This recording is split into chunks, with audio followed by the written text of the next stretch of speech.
नमस्कार मेरे प्यारे साथियों। मैं डीपी आज एक नए वीडियो के साथ आप लोगों के सामने हूँ। बुद्धं शरणं गच्छामि, संघं शरणं गच्छामि। बुद्ध की शरण में जाओ, संघ की शरण में जाओ। आप सभी लोगों को बुद्ध पूर्णिमा की हार्दिक शुभकामनाएं।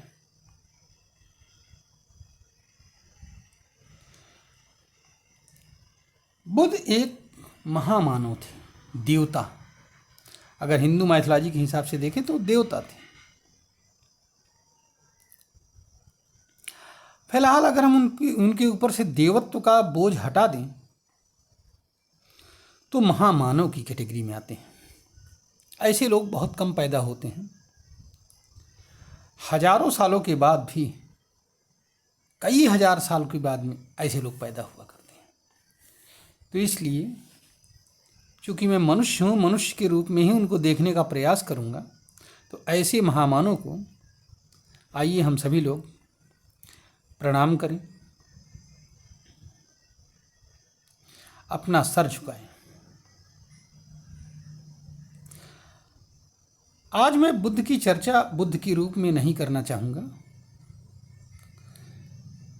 आज मैं मैथिली शरण गुप्त जी की एक कविता पढ़ रहा था, यशोधरा। उसी यशोधरा के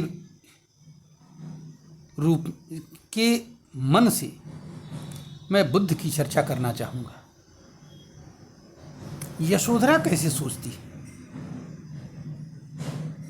माँ यशोधरा कैसे सोचती है बुद्ध के जाने को?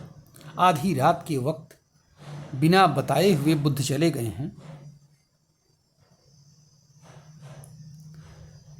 न पत्नी को कुछ पता है, बेटा भी एक छोटा सा साथ में है। पिताजी को भी नहीं पता है क्योंकि राज्य का उत्तराधिकारी भी तो चला गया है जंगल में। पिताजी भी परेशान है।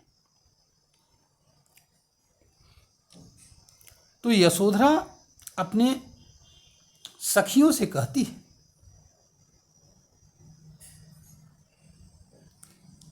सखिए मुझसे कहकर जाते, कह तो क्या मुझको वे अपनी पथ बाधा ही पाते।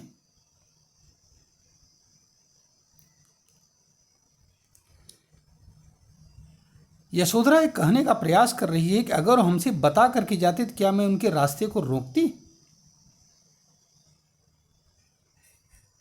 नहीं,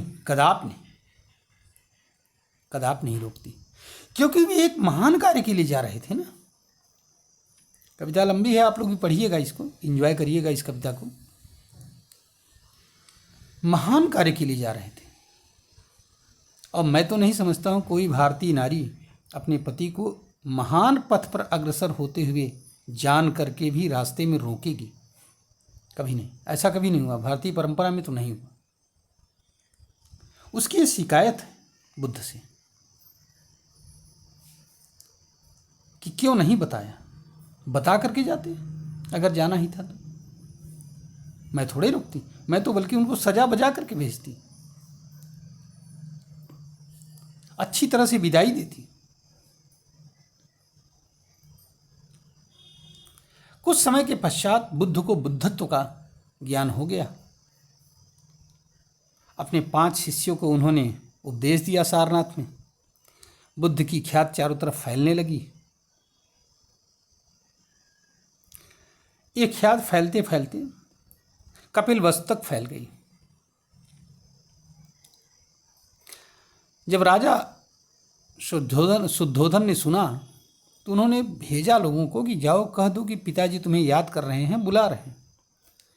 लेकिन होता यह था कि जो भी बुद्ध के पास जाता था वो उनके उपदेशों से बुद्ध का ही होकर के रह जाता था और कुछ बोल नहीं पाता था, ये वाक्य कह ही नहीं पाता था। तो पिता शुद्धोधन ने एक अंतिम व्यक्ति को भेजा, कहा तुम जाओ, लेकिन उनकी बातों को सुनने से पहले ही ये कह देना कि तुमको आपको आपके पिताजी ने बुलाया है, याद किया है।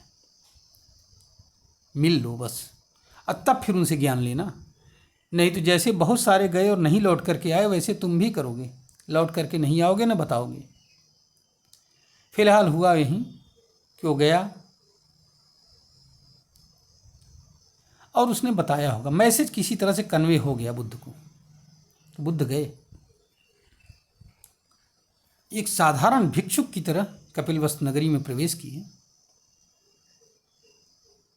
और वहाँ पर उन्होंने एक सामान्य नागरिक की तरह रात काटी। फिर सुबह उठ करके भिक्षाटन किया, भिक्षा पात्र में भोजन पाया, प्रसाद पाया। फिर सभा जुटी, सुधोधन ने बुलाया, उसमें बुद्ध ने दर्शन दिए, अपने उपदेश किए लोगों को। लेकिन यशोधरा नहीं आई, उसके अंदर भी एक सम्मान था। उसने कहा जब हमसे बोले ही नहीं है जाते वक्त तो हम नहीं जाऊंगे, मैं नहीं जाऊंगी। लेकिन बुद्ध तो बुद्ध थे, वो पहुँचे, उन्होंने पूछा, कहा यशोधरा नहीं आई पिताजी? तो उन्होंने कहा यशोधरा, चूँकि आपने बिना बताए आप गए हैं इसलिए आप वो नहीं आई। पहुँचे वहाँ यशोधरा के महल के पास और बस उन्होंने जैसे ही अपनी प्रखर वाणी से ये शब्द कहा कि भिक्षाम देहि, भिक्षा दो, तो यशोधरा भी कम नहीं है कहीं। उसने भिक्षा के रूप में राहुल को दे दिया उठा करके, पुत्र राहुल को भी ले जाओ। और फिर उसके मन का सारा मैल धुल गया और उसने, उसके आंसुओं से आंसू बहने लगे। बुद्ध के शरण ग्रहण कर लिया उसने।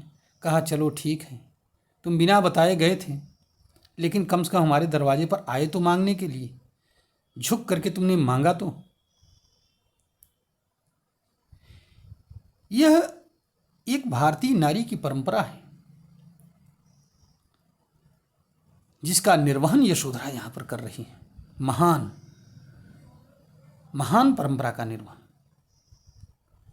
तो आज बुद्ध पूर्णिमा में हम लोग बुद्ध को तो प्रणाम करें ही करें, उस अपनी माँ यशोधरा के लिए भी एक प्रणाम, सत सत नमन उस माँ को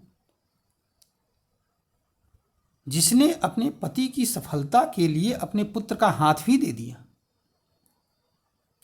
रास्ते में बाधा नहीं बनी। आजकल होता तो मुकदमाबाजी हो जाती, लेकिन ऐसा नहीं हुआ। ये है बुद्ध की परंपरा और ये है हमारे यहाँ बुद्ध के लिए महान नारी यशोधरा की परंपरा। तो ऐसे बुद्ध को तो प्रणाम है ही है बुद्ध पूर्णिमा पर, लेकिन उस माँ को भी प्रणाम है जिसने उनको बुद्ध बनाने में अपना योगदान दिया। आइए एक बार पुनः नमन करते हैं और अपने वीडियो को यहीं पर रोकते हैं। उम्मीद है कि यह कथानक आपको पसंद आएगा, सुनिएगा जरूर। धन्यवाद, नमस्कार, जय हिंद, जय भारत, वंदे मातरम। बुद्धं शरणं गच्छामि, संघं शरणं गच्छामि, धम्मं शरणं गच्छामि,